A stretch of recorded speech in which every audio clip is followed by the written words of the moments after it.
اللهم ربی زدنی علما والحقنی بالصالحین۔ اعوذ باللہ من الشیطان الرجیم، بسم اللہ الرحمن الرحیم۔ ام یقولون بہ جنہ بل جاءہم بالحق واکثرہم للحق کارہون۔ آمنت باللہ صدق اللہ العظیم۔ گزشتہ درس ہمارا تھا ام لم یعرفوا رسولہم فہم لہ منکرون۔ کیا انہوں نے اپنے رسول کو پہچانا نہیں، تو اس کا انکار کر رہے ہیں؟ ایسے تو نہیں ہے۔ بارش پر ہمارا درس ہوا۔ آج کے درس میں ہے کہ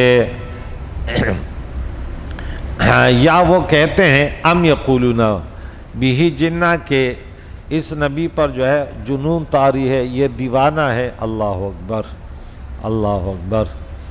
اور بل جاء بالحق، ان کی بات غلط ہے، بلکہ یہ تو حق لے کر آیا۔ وَأَكْثَرُهُمْ لِلْحَقِّ كَارِهُونَ، لیکن اکثریت انسانوں کی وہ حق کو ناپسند کرتے ہیں، حق بات کو ناپسند کرتے ہیں۔ مزید فرمایا کیا وہ کہتے ہیں کہ اس نبی پر جنون طاری ہے، یہ بھی سراسر غلط اور باطل، کیونکہ وہ جانتے ہیں کہ حضور علیہ السلام جیسا دانا اور کامل عقل والا شخص ان کے دیکھنے میں نہیں آیا۔ وہ خود بھی یہ بات جانتے ہیں کہ اس نبی کی شان کیا ہے، آیا لہذا اس ہستی کو جنون نہیں، بلکہ یہ مقدس نبی ہیں جو ان کے پاس حق یعنی قرآن کریم کے ساتھ تشریف لائے ہیں، جو اللہ تعالیٰ کی وحدانیت اور دینی احکام کے بیان پر مشتمل کتاب ہے۔ لیکن اس کے باوجود کافروں کا انہیں برا کہنا، نعوذ باللہ دیوانہ کہنا، اس لیے کہ ان کافروں میں اکثر حق کو ناپسند کرنے والے ہیں، کیونکہ قرآن میں ان کو نفسانی خواہشات کی مخالفت کرنی پڑے گی۔ قرآن پاک کی بات مانیں گے تو نفس کی بات تو نہیں مان سکتے۔ پھر قرآن پاک آپ کو سکھاتے کہ آپ کا نفس و دشمن ہے، آپ کو غلط راستے پہ لے جا رہے، بولے نہیں اس پہ نہیں جاؤ، یہ راستہ سیدھا ہے۔ تو اب نفس کی مخالفت، آپ نے اپنے نفس کو، جیسے کہ انسان نے اپنے آپ کو نسوار خور، گٹکا خور، سگریٹ خور بنایا، وہ تو اس کو اچھا لگتا ہے، وہ کہتے ہیں یار اس میں تھوڑا سکون ہے، ایسی ہے نا یار، تو میں ایک نسوار کی چونڈی رکھ لیتا ہوں، مجھے ایک سکون سا ملتا ہے۔ غریب لوگ ہوں گے، انتہائی غریب کی بات کر رہا ہوں، لیکن وہ مسلسل سگریٹ پہ لگے رہتے ہیں، اور مجھے حیرت ہوتی ہے وہ کیا ہے؟ نہیں موبائل، وہ تو انسان کے، وہ بھی ایسے ہیں کہ ایک عالم دین ہے تو وہ رات دن وہ قرآن ہی دیکھے گا، ہم ایک منٹ بھی مل جائے دیکھتے یہ حوالہ دیکھتے ہیں، یہ حوالہ دیکھتے ہیں، یہ بیٹا تو یہ رات دن، اب یہ کہ فیض کے بارے میں کیا ہے، بایولوجی کا، تو وہ ہر انسان جو لوفر لفنگ ہے اس کے لیے فلم کام ہے، ٹائم پاسنگ کے لیے صحیح ہے۔ لوفر لفنگا جو فلم کے ذریعے غلط دیکھتا ہے نا، وہ اس سے زیادہ فساد گلیوں میں کرتا ہے۔ اگر یہ موبائل سے ہٹا دے گلیوں میں نکلے گا، اس سے زیادہ فساد کرے گا۔ وہ اچھا کہ گھر میں بیٹھا رہے، فلمیں دیکھنا اچھا نہیں ہے، لیکن ایسا لوفر لفنگوں کے لیے صحیح ہے کہ باہر نکلے گا، ڈاٹا کرے گا، یا کسی کی بیٹی کو ہٹا لے گا، یا کسی کے گریبان میں ہٹا، اس سے اچھا ہے کہ متعدی گناہ کر رہے، اس سے اچھے لازم گناہ گھر میں بیٹھا ہے، صحیح ہے نہیں ہے؟ اپنے ذات تک ہے نا، کچھ بھی دیکھ رہے بھائی اپنے ذات تک ہے، باہر نکلے گا فساد کرے گا، یہ یاد رکھنا ہے نا۔ یہ تو میں کہتا ہوں اس کو قید کرنے کے لیے صحیح ہے کہ گھر میں بیٹھا ہے، باہر نکلے گا تو فساد ہی کرے گا، وہ تھوڑی کہ مسجد میں نماز پڑھے گا۔ لوگ مجھ سے پوچھتے ہیں یہ کیا ہے، میں نے بولے افراد پر ہے، بعض ایسے افراد ان کو فلم وہ موبائل دینا بہت ضروری ہے، کہ نہیں دو گے تو فساد کرے گا۔ وہ موبائل دے دیا، اس سے یوں لگ رہا ہے تو نے اس کو پاؤں سے باندھ کے گھر میں باندھ دیا، اس کو بھی نیٹ بھی لگا کے دے دو، وہ LCD بھی لگا کے دے دو، کمپیوٹر بھی دے دو، تاکہ فساد سے ایک فیملی تو بچے رہے گی نا۔ کتنی فیملیاں ایک نوجوان کی وجہ سے پورے علاقے میں، خاندان میں بدنام ہوتی ہے، اس سے اچھا وہ گھر میں بیٹھا رہے۔ ہر فرد کے اوپر ہے، ایک بچہ ذہین ہے ماشاءاللہ پڑھا لکھا، وہ موبائل میں نہ گھسے، اس کو احتیاط کرنا چاہیے، بھائی کہ تو اس قابل نہیں ہے، تو اس لیے نہیں بنا کہ تو فلمیں ڈرامے دیکھتا رہے، تمہیں اللہ نے اس لیے نہیں پیدا کیا۔ یہ مختلف افرادوں پر ہے، ٹھیک ہے نا۔ بہرحال وہ اس لیے قرآن پاک کو ناپسند کرتے تھے، قرآن پاک ان کو صحیح راستہ دکھاتا تھا اور وہ غلط راستے کے عادی تھے، اس لیے وہ اس کو ناپسند کرتے تھے۔ اس لیے وہ رسول اللہ صلی اللہ علیہ وسلم اور ان کے صفات و کمالات کو جاننے کے باوجود حق کی مخالفت کرتے ہیں۔ اکثر کی قید سے ثابت ہوتا ہے کہ یہ حال ان میں بیشتر لوگوں کا ہے، چنانچہ ان میں بعض ایسے بھی تھے جو پیارے عقائد و جان کو حق پر جانتے تھے اور حق انہیں برا بھی نہیں لگتا تھا، لیکن وہ اپنے قوم سے، اپنے معاشرے، اپنے لوگوں کے کہ یار لوگ کیا بولیں گے، کہ یار اب یہ ادھر جا کے بیٹھ گیا، در سننے بیٹھ گیا رسول اللہ کی شریعت کو، لیکن وہ اپنے معاشرے، اپنے اسٹینڈرڈ سے نیچے آنے کو تیار نہیں تھا کہ وہ مسجد نبوی میں حضور علیہ السلام کے غریب صحابہ کے ساتھ اس کو بیٹھنا، اپنے اس کا جو ترا تھا نا کہ ہوا جو ان کے اندر بھری تھی، یہ اس کے ابھی آج بہت سارے مسلمانوں میں ہوا بھری ہوئی ہے۔ میری باتیں تو کڑوی ہوتی ہے، وہ کہتے ہیں یار مسجد میں بیٹھیں گے، در سنیں گے، یار ایک عالم دین کو سنیں گے۔ میں کہتا ہوں فرعونیہ تمہاری تو خیر نہیں ہے، تم مرو گے، تمہاری حالت، میں تمہیں کہتا ہوں، دھمکی دیتا ہوں تمہیں کہ تم دیکھ لینا تمہارا حشر، پھر وقت گزر چکا ہوگا، پھر فائدہ تو نہیں ہوگا۔ یہ تمہارے اندر جو ہوا ہے نا کہ مولوی کو ہم کیوں سنتے ہیں، اور مولوی کی ہر بات کو نشانہ بنا کے یہ بات اس نے ایسے کیوں کہی، تیری یہ فرعونیت اور قارونیت اور یہ جو ہے نا نمرودیت، اس پر ہماری نظریں کہ تو بڑا خان، اپنے آپ کو پھٹنے خان سمجھتے، چودراہٹ تیری یہ جو ہے نا یہ نکل جائے گی۔ کم از کم اللہ نے تمہیں، اگر تو گناہگار ہے، خطا کار ہے، ہم تو دعا کرتے ہیں کم از کم علماء کے خلاف جو حق کے لیے رات دن اپنی زندگی انہوں نے وقف کیے، ان کے لیے کم از کم دعا کر، ان کے خلاف سازش نہیں کر محلے میں۔ وقت کے بڑے شیطان، وَمِنَ الْجِنَّةِ وَالنَّاسِ، وہ شیطان دو کہ ایک شیطان یہ ہے، اس کا کلمہ کوئی کارآمد کا مرمت نہیں ہے الا ان شیطان۔ مسلمان وہ ہے جو خیر خواہ ہوتا ہے، مسلمان یہ تھوڑی ہے کہ وہ علماء کے پیچھے پڑا رہتا ہے، محلے میں گھومتا رہتا ہے، کوئی عالم دین کام کر اس کے پیچھے پڑا ہوا ہے کہ یہ کیوں ہے، ایک جعلی مولوی کو لاؤ جو بس تقریر کرے، سبحان اللہ کہتے ہو، ماشاء اللہ کہتے ہو، وہ تو تمہاری جیبوں پر نظر رکھے گا، وہ تو تھوڑی کہ تمہاری بچوں، تمہارے خاندانوں کی حفاظت کرے گا کہ یہ لوگ گمراہی سے بچے۔ آج پاکستان میں لوگ کہتے ہیں مہنگائی، میں کہتا ہوں اس کا علاج تو ہم سے پوچھو کیا علاج ہے، تم بولے شوہر شریف غلط دیا، لیکن خود اپنے آپ کو نہیں کہتا میں بے نمازی ہوں۔ میں نے بولا نا کہ غریب شخص ہے، وہ بھی دن میں 500 روپے کی سگریٹ، 500 روپے تمہارے پاس کہاں سے آتے یار؟ جتنی دیہاڑی ہو گئی نا، وہ بولے بس سگریٹ کا کام ہو گیا، لگا ہوا جوان کا بچہ لگا ہوا ہے، ایک مرتا ہے دوسرا لگا رہا ہے، ایک مر رہا ہے دوسرا لگا رہا ہے، انا للہ و انا الیہ، اور پوچھے تو وہی بھوک سے مر رہے ہیں، یہ اتنا سگریٹ تو کیوں پیتا ہے، اور گٹکا تو مجھ سے خالی نہیں کر رہا۔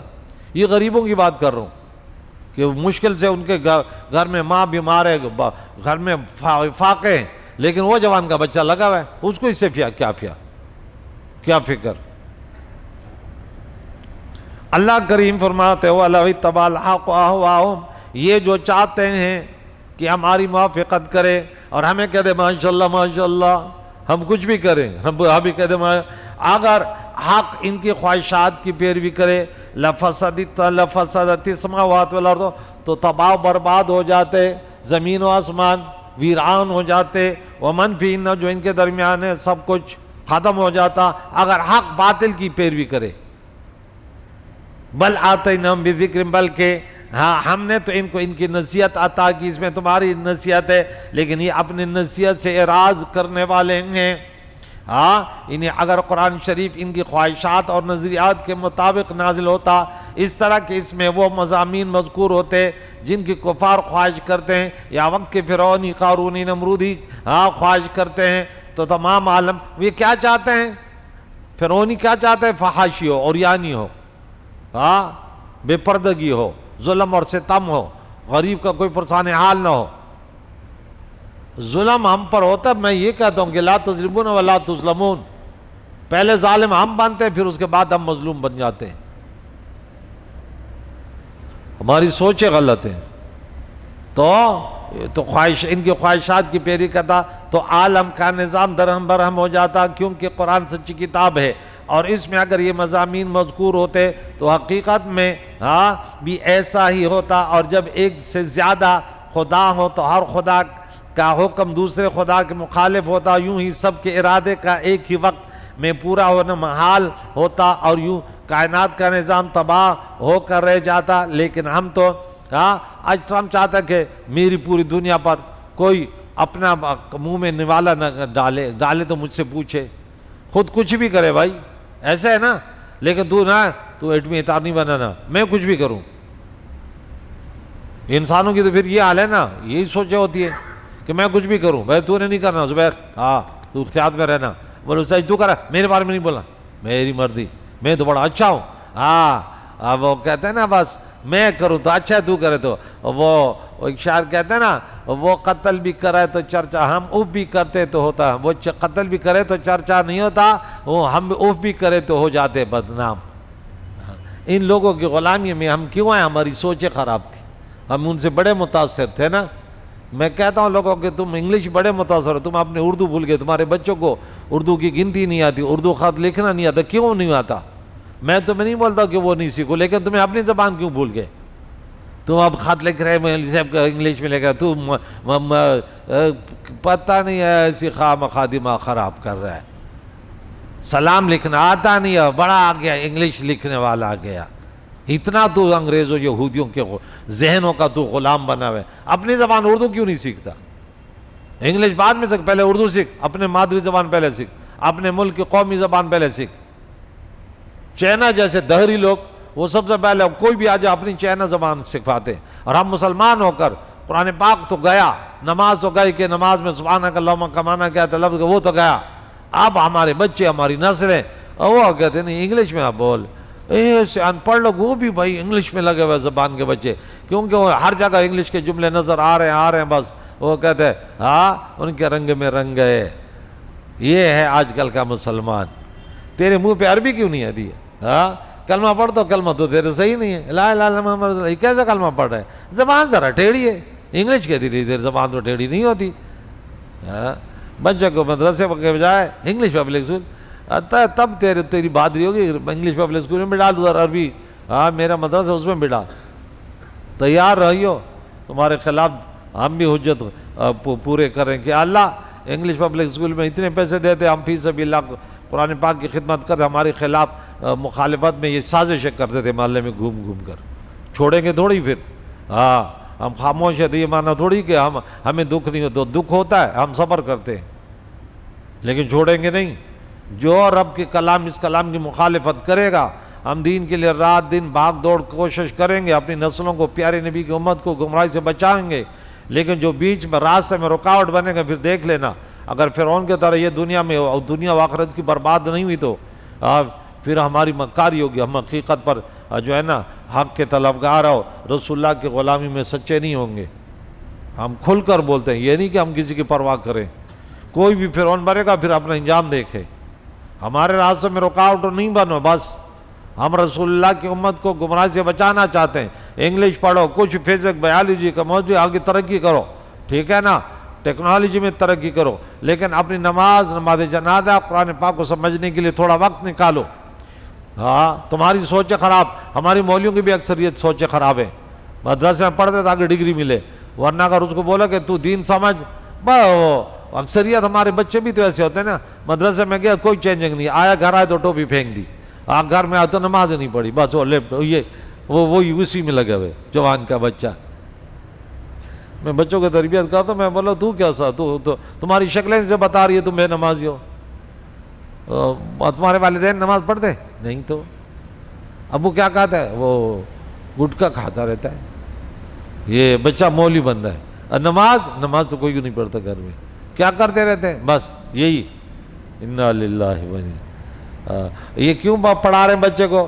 وہ پبلک اسکول میں پیسے زیادہ ہے نا، مدرسے میں فی سبیل اللہ کراشن بھی مل جاتے ہو، فی سبیل اللہ چلو مولوی بنا لیں گے. ارے اسے اجر نہیں ملتا. ہاں اجر ملے گا آپ کہ شریعت مطابق لوگ گمراہی کی طرف جا رہے ہیں. میں اپنے بیٹے کو عالم دین بنا رہا ہوں تاکہ گمراہی کے راستے میں رکاوٹ بنے. پہلے سے وہ مؤذنی مل جائے گی، خادم مل جائے گی، پیسہ ملے گا، کیا ہے ایک ٹیوشن تو مل جائے گی، پیسہ کما. ایسے مولیوں پر اجر نہیں ملتا جب تک ان کے ارادے پختہ نہ ہو کہ سب سے پہلے میرا بیٹا جہالت سے دور رہے، پھر اپنے فیملی کو جہالت و بدعات سے دور رکھے.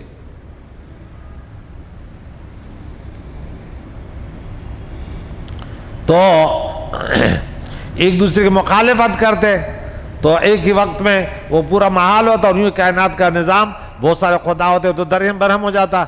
لیکن ہم ان کے پاس قرآن کریم لائے ہیں، اور قرآن اور ہم یہ قرآن مجید حقیقت میں ان کی تباہی کا ذریعہ بنا کر نہیں لائے، بلکہ ہم تو اس سے ان کے پاس قرآن کی صورت میں نصیحت لائے ہیں۔ کیا لے کر آئے ہیں؟ بلکہ بذکرہم، یہ تو ان کی نصیحت ہے۔ قرآن پاک تو راہ دکھاتے ہیں، ھذا القرآن یہدی للتی ہی اقوم، تمہیں تباہی بربادی کے راستے سے بچاتا ہے۔ مگر وہ تو اپنی نصیحت ہی سے منہ پھیرے ہوئے ہیں۔ ایک دوسرے تفسیر کے اعتبار سے اس کا معنی ہے کہ ہم یہ قرآن حقیقت میں ان کی تباہی کا ذریعہ بنا کر نہیں لائے، بلکہ ہم تو اس سے ان کے پاس قرآن کی صورت میں ان کی عزت و شہرت کا ذریعہ لائے ہیں کہ یہ اس پر عمل کر کے عزت و شہرت دونوں کما سکتے ہیں۔ سورۃ نمبر 24 آیت نمبر 55 دیکھو، وعد اللہ الذین آمنوا، جو تم میں سے ایمان لائے اعمال صالحہ کہ ہم انہیں زمین کے اقتدار ان کو دیں گے، اور ان کا دین اتنا مضبوط ہوگا کہ ان کے سامنے رکاوٹیں نہیں ہو، جیسے پیارے نبی کے صحابہ تابعین۔ دوسری بات، ام تسألہم خرجا فخراج ربک خیر وہو خیر الرازقین، یا مسلسل یا کے لفظ آ رہے ہیں کہ یہ کیوں دین سے پھر رہے ہیں؟ یا اے محبوب کیا تم ان سے کچھ اجرت مانگتے ہو؟ درس قرآن دے کر، اللہ تعالیٰ کی وحدانیت کا پیغام دے کر، انصاف بتانے پہ تو لوگ ہوتے ہیں نا کہ بھائی انگلش کوئی سکھا رہا ہوگا تو میں تو پیسے لوں گا، وہ کہتے ہیں میں نے بنایا اسکول اس لیے میں پیسے کماؤں گا، لیکن علماء مدرسے اس لیے اس میں اگر 2 نمبر ہے ان کی بات نہیں کر رہا، لیکن جو اللہ کے رضا کے لیے مدرسے بناتے وہ کہتے ہیں نہیں ہم اپنا مال خرچ کریں گے، اپنا مال۔ دنیا میں بہت سارے ایسے علماء ہیں کہ وہ کہتے ہیں نہیں بھائی ہم نے کمانے کے لیے نہیں، اللہ نے ہمیں دیا، ہم اللہ کے دین پر خرچ کرتے ہیں، اور وہ طلباء طالبات کا ذریعہ ہے، اللہ انہیں مزید اور ڈھیر عطا فرمائے جو اللہ کے دین کے لیے وہ سوچتے ہیں۔ تو تم کیا اس سے کچھ اجرت مانگتے ہو؟ تو تمہارے رب کا اجر سب سے بہتر ہے اور سب سے بہتر رزق دینے والا ہے۔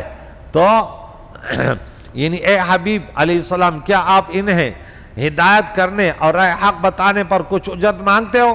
دنیا میں ہر کوئی اجرت مانگتا ہے، سوائے دیندار لوگوں کے، وہ تمہیں دین بھی سکھائے گا اور تم سے اجرت بھی نہیں مانگے گا، یہ دینداروں کی علامت ہے۔ ایسا بھی تو نہیں، تو بات آپ کے کمال اخلاص کی دلیل ہے جو انہیں سمجھنی چاہیے۔ اے پیارے حبیب آپ کا اجر تو آپ کے رب کے پاس ہے جو سب سے بہترین اجر ہے اور وہ سب سے بہتر روزی دینے والا ہے، اور اس کا آپ صلی اللہ علیہ وسلم پر فضل عظیم ہے، اور جو نعمتیں اس نے آپ کو عطا فرمائی ہیں وہ بہت کثیر اور اعلیٰ ہیں۔ پیارے آقا دو جہاں علیہ وسلم کو ان کی کیا پرواہ، ہر عالم دین جو سچا رسول کا غلام ہے، امتی ہے، وہ کسی دولت مند کی پرواہ نہیں کرتا، موت کو 1000 گنا ترجیح دیتا ہے، لیکن کسی فرعونی کی تعظیم اور اس کے پیچھے چلنے کو ترجیح نہیں دے گا۔ یہ اس کے وہ کہتے ہیں نا کتب اللہ اور سورہ مجادلہ کیا آتا ہے فی قلوبہم الایمان، مجادلہ کیا ہے اللہ نے ان کے دلوں میں ایمان کو راسخ کر دیا۔ پھر ایمان کی مٹھاس میں دنیا کی کوئی مٹھاس کیا ہو سکتی ہے؟ پھر جب وہ آپ صلی اللہ علیہ وسلم کے اوصاف و کمالات سے واقف بھی ہیں، قرآن پاک کا اعجاز بھی ان کی نگاہوں کے سامنے ہے، اور آپ صلی اللہ علیہ وسلم ان سے ہدایت اور ارشاد کا کوئی اجر عوض بھی طلب نہیں فرماتا، تو آپ ان پر ایمان کیوں نہیں لاتے؟ کیا عذر ان کے پاس باقی ہے؟ کیونکہ دنیا میں جتنے بھی انبیاء ہیں اور یا علماء حقانین ربانین، انہوں نے کبھی اجرت طلب نہیں کی۔ میں ایک انتہائی گناہگار خطاکار کمزور ہوں، کئی مدت یہ سوشل میڈیا پر بول رہا ہوں، کبھی تدریس میں گیا، کبھی امامت میں گیا، میں نے کبھی یہ نہیں بولا کہ کتنی تنخواہ دو گے، بڑی تنخواہ کی بات نہیں کروں، دے سکتے ہو ڈیکورنگ میں فری کروں گا، یہ نہیں کہ وہ مجھے نہیں دے رہے، مانگنے والوں سے زیادہ اللہ تعالیٰ ہمیں دیتا ہے، لیکن ہم نے بولا نہیں، یہ مانگنا تو ہمارا ضمیر تیار نہیں ہو رہا بھائی، ہم کہتے ہیں نہیں دے سکتا، نہیں، اس مسجد میں آئے ہوں 15-16 سال ہو گئے، بولا کتنی تنخواہ لوگے؟ میں نے بولا نہیں یار تنخواہ کی بات نہیں کرو، دے سکتے ہو ٹھیک ہے، میں فن خوار نہیں ہوں، ایسے نہیں کہ میری گاڑی ہے میرا کاروبار ہے، لیکن نہیں بھائی اگر آپ بولیں کہ نہیں دیں گے، میرا رب اسباب پیدا کرے گا، وَمَن يَتَّقِ اللَّهَ يَجْعَل لَهُ مَخْرَجًا وَيَرْزُقْهُ مِنْ حَيْثُ لَا يَحْتَسِبُ، اللہ کا کلام پڑھتا ہوں، پڑھاتا ہوں، پکا عقیدہ رکھتا ہوں، وہ وہاں سے رزق دے گا میرے گمان میں بھی نہیں ہے، لیکن ارادے تو پختہ رکھو. ہاں ارادے جن کے پختہ ہوں، نظریں جن کے اللہ پر ہو، تلاتم خیز موجوں سے گھبرایا نہیں کرتے. اللہ نے اتنی عزت دی، اتنی عزت دی. آپ جیسے پیارے لوگ جمع درس بھی سنتے ہیں، وہ بھی پوری زندگی کراچی میں جوان، اب کس عمر میں ہے کہ داڑھی نہیں تھی، اب داڑھی سفید ہو گئی، بچے جوان ہو گئے، اور اتنی عزت سے اللہ نے عزت دی کہ میں سوچ بھی نہیں سکتا یار. لیکن کبھی میں نے وقت کے فرعونیوں کو سلام تک میں نے بولا کہ اب ہم اچھی طرح جان لیتے کہ یہ شخص جو ہے نا مسلمان کو محبت سلام کرتے، لیکن اگر اس کا پاس پیسہ ہے تو ہم کہتے ہیں آپ کی غلط فہمی ہوگی کہ ہم ممبر پر بیٹھ کے آپ کا لحاظ کریں گے، جو تیری بیماریاں کھل کر بیان کریں گے. کسی کے اندر یہ اگر بیماری ہے وہ توبہ کر رہے ورنہ پچھتائے گا. ہم اس لیے بیٹھے ہیں بھائی کہ ان گناہوں میں آپ مبتلا ہیں. آپ کی شادی بیاہ، آپ کی برادری، آپ کے جو طور طریقے ہیں یہ رسول اللہ علیہ السلام کی پیاری شریعت سے اگر ہٹ کر ہیں تو پھر تیار رہو، ان بادشاہ ربک لشدید، تیری رب کی گرفت بڑی سخت ہے. تو دنیا کی غربتوں سے آگے بھیج پر بھی گفتگو کروں گا. تم اس سے گھبراتے ہو، غربت سے نہیں گھبراؤ، کچھ بھی نہیں ہے، تمہارا رزق تمہیں ملے گا. گھبراؤ اس سے کہ میں رسول اللہ علیہ وسلم کی سنتوں کو کیوں ضائع کر رہا ہوں. آج میں نماز کے لیے آتا ہوں تو فرض سے بھی پڑھ کے پھر گیا، جمعہ کی نماز کے لیے آیا تو بس جیسے آپ پر دیکھیں کہ ٹائم ہو رہا نہیں ہو رہا، پھر جیسے فرض پڑھا ابھی تک لوگ سنتوں کے لیے اٹھے بھی نہیں. یہ جوان کے بچے گئے کہ بھائی یعنی کیا ہوا اتنا، یعنی اللہ ان سے ناراض ہے کہ مسجد میں بھائی اللہ کے گھر میں جس کو بیٹھنے کی توفیق نہیں دے تو بتاؤ اس نے کبھی سوچا یہ کس کے گھر میں ایک اگر یہ آپ کا کوئی سیٹ ہے نا، اگر اس کے بنگلے میں گئے تو خوش ہوگا کہ کچھ کام کرو سیٹ خوش ہو جائے. زیادہ دیر اس کے پاس رہو گے، اس کے فیکٹری میں وبیر رہو گے تو خوش ہوگا نا یار وفادار ہے. کبھی اس کے کپڑے پہ وہ گاڑی پر کپڑا مار دیا، کبھی پانی پلا لیا، کبھی یہ کر دیا، بچہ آیا تو چیز دلا دو، ایسے کہ تھوڑا سا قریب ہو جاؤ. وہ دوسروں چاپلوسی دوسروں کے، لیکن ہر جس خالق اور مالک نے تمہیں پیدا کیا اس کے گھر میں بھی کبھی آ کر 2 رکعت پڑھ لوں، میں رب کے گھر میں قرآن پڑھ لوں. نہیں، بیٹھا ہوا ہے دنیاوی گپوں میں لگا ہے. اللہ تعالیٰ ہمیں پیارے نبی کی پیاری شریعت کو عملی جامہ پہنانے والا، دوسروں شکایت نہیں اپنے آپ سے شکایت کرنے والے بنے. اللہ مسلمانوں کا امن کا جینا، اسلام کا بول بالا ہو اور کفر مغلوب ہو. یا اللہ کریم ہم تیرے نیک بندوں سے محبت کرتے ہیں، ہمیں بھی نیکیاں کرنے والے بنا دے. امن کا جینا نصیب فرما، مرحومینوں کی مغفرت، زندوں کو دین اسلام پر جی نصیب فرما. تو یہی تمنا، یہی آرزو ہے. یا غیاث المستغیثین اغثنا یا رب. وصلی اللہ علیہ وسلم اجمعین برحمتہ.